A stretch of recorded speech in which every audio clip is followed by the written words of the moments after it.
Hello, welcome to part 2 of my video series for this Zartan figure. If you're starting on part 2, part 1 explains why 2 videos or 3 videos.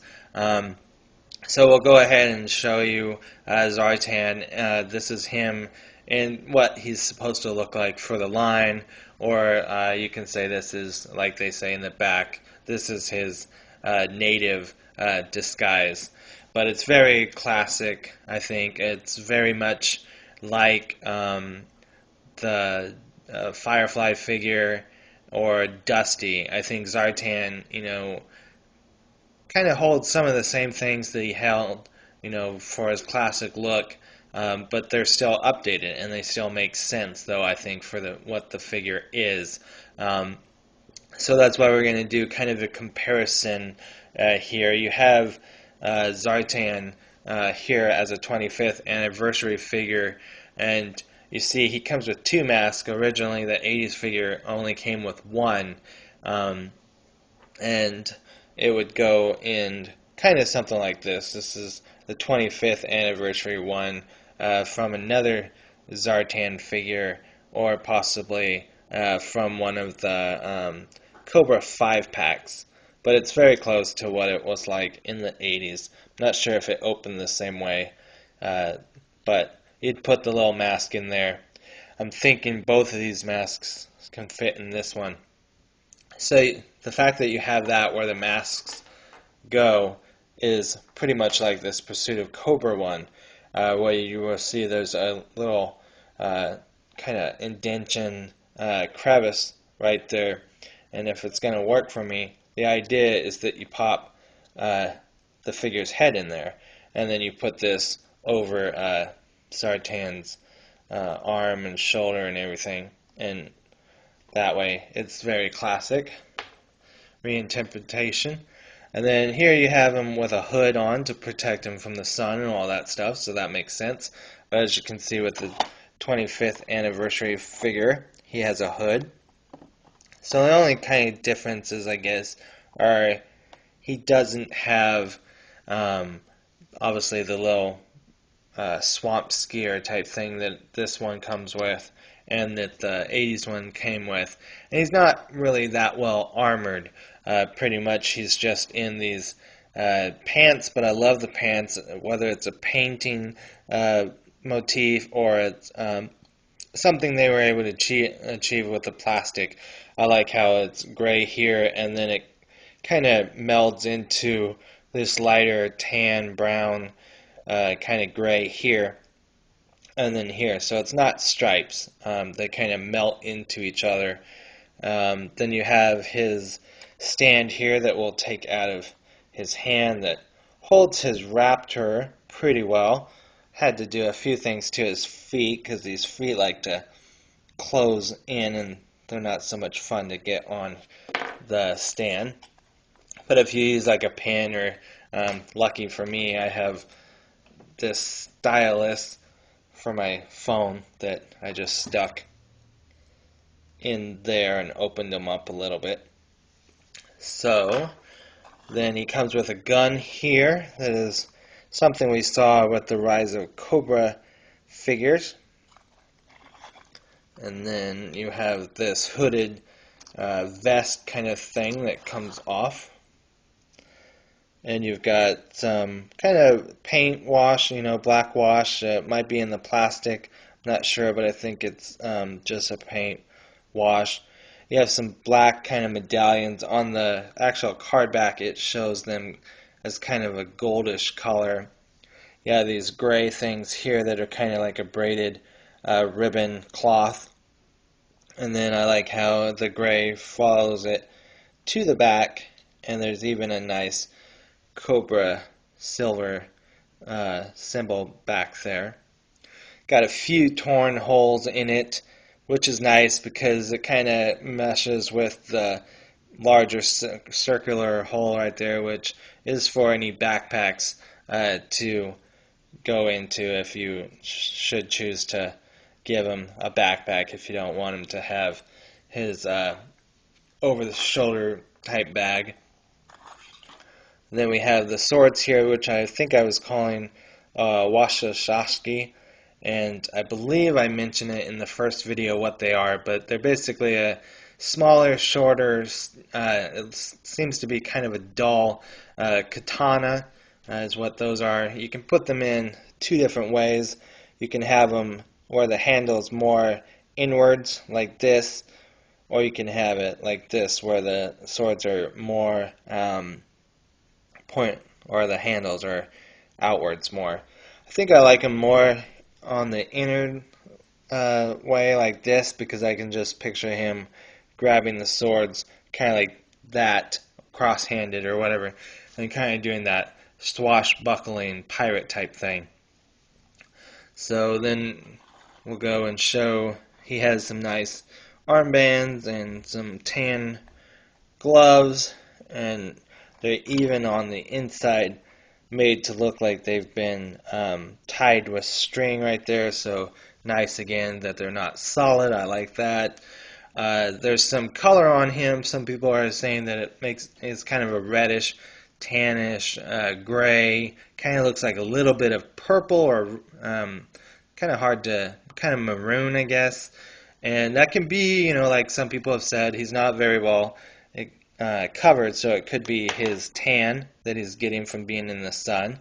But he also has these tattoos that I was talking about, the circular ones on his body, and they're kind of a gray, I want to say, and I think there's different paint applications, so mine might not be that bright or be showing up, but I noticed on one of the figures' masks that I was looking through on the shelves, some of the white from the eyes, because that application I think is put on first before the gray.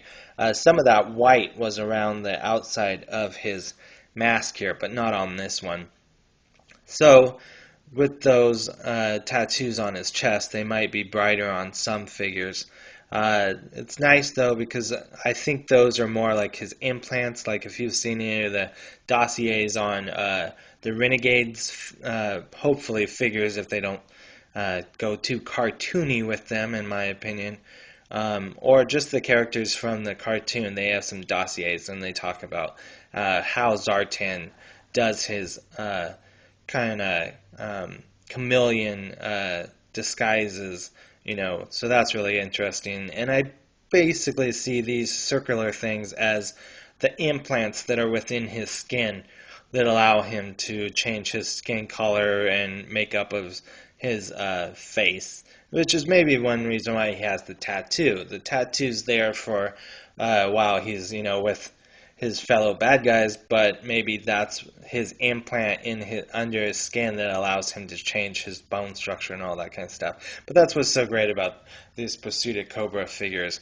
is I don't think they're, so close to what we older collectors see as characters that we grew up with. So my imagination is just running wild with these things, and I think that's why I've enjoyed them so much. And that's why I can't wait to finally get a good Cobra Commander, because I can't wait to share my ideas on him.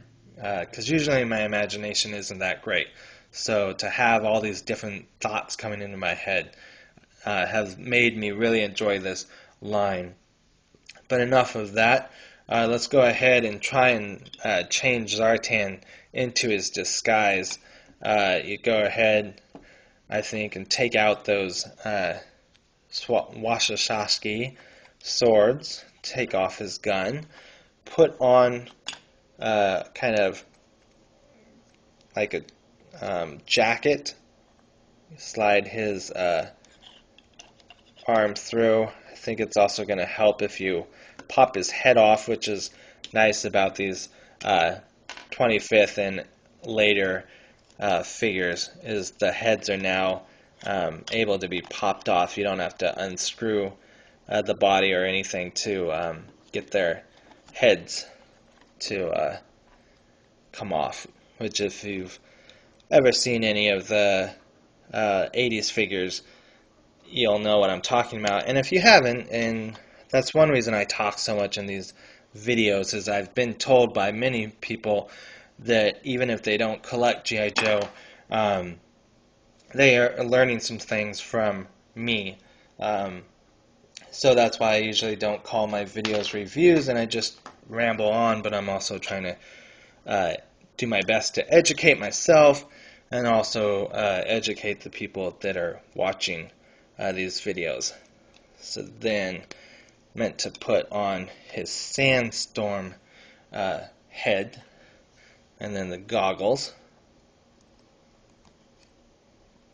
And then I think most people are saying, you can do it either way you want, of course, but I think the idea is mostly that you put Zartan's head, or, his undisguised head, in there, and this is actually Sandstorm's uh, over the back or shoulder bag. I kind of don't want to call it over the shoulder bag because I think of like a female bag, but that's why I keep calling it over the back bag or something like, or satchel, because it sounds a little bit less feminine to me.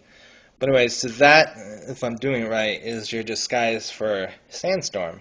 And again, G.I. Joe is a toy, and it's not 100% lifelike. So it's kind of excused that he has his chest or abdomen showing off right there. And it's really hot in the desert and everything, but I think it's great because it is a little bit more realistic, especially with the swapping of the head and the actual vest and him not having armor on and everything. You get a more realistic disguise here with the Pursuit of Cobra figure than you do with the Zartan. Of course, they're both great in their own way. So I think we've done the different looks of Zartan. You've seen his disguise. Hopefully you've seen his weapons, his accessories that he comes with as he is Zartan. The last thing I wanted to show is this, and I thought it would have like a special name, so if anyone knows what the real name is, there is a little hood. It doesn't really stay on that well on this raptor and his wings and nothing. There's no articulation to it, but it's just a little thing, so that's excusable. I don't think anyone was really hoping or looking for that. But yeah, as far as I know, this is just a hood, and it's mostly to keep the bird calm. And there's some other stuff if you want to read up on what it's used for, like their training and everything. And I might ask one of my friends, or at least hopefully he doesn't mind me calling him my friend. One of my friends in real life actually just recently got a pet. I'm thinking it's a hawk, and so I'll have to ask him a little bit more, or maybe even show this video to him, because it's definitely been interesting for me with these figures, because hopefully some of the other stuff I've shared has been interesting, but there's just so much learning. People want to sometimes say G.I. Joe is just about violence and war and all that kind of stuff, but one of the reasons I'm a G.I. Joe collector is just if you really allow yourself to, besides how, we're interacting with different videos and I'm meeting people that I would not meet if I had not done these videos. There's so much educational stuff that you can do, like me going and finding out about the different accessories for the hawk. And then, there's the information on the gun if you want to go see if that's a realistic gun, learning about the swords. Just kind of rambling on here for the last little bit here, but as far as I know, I've done a pretty good 2 videos for Zartan from the Pursuit of Cobra line. I will definitely review these and look at all the comments and everything and see if there's anything else I need to do. But for right now, this is the second part for my series of videos for Zartan Master of Disguise from the G.I. Joe Pursuit of Cobra Wave 2. Alright, thank you all for watching, and I will see you all later.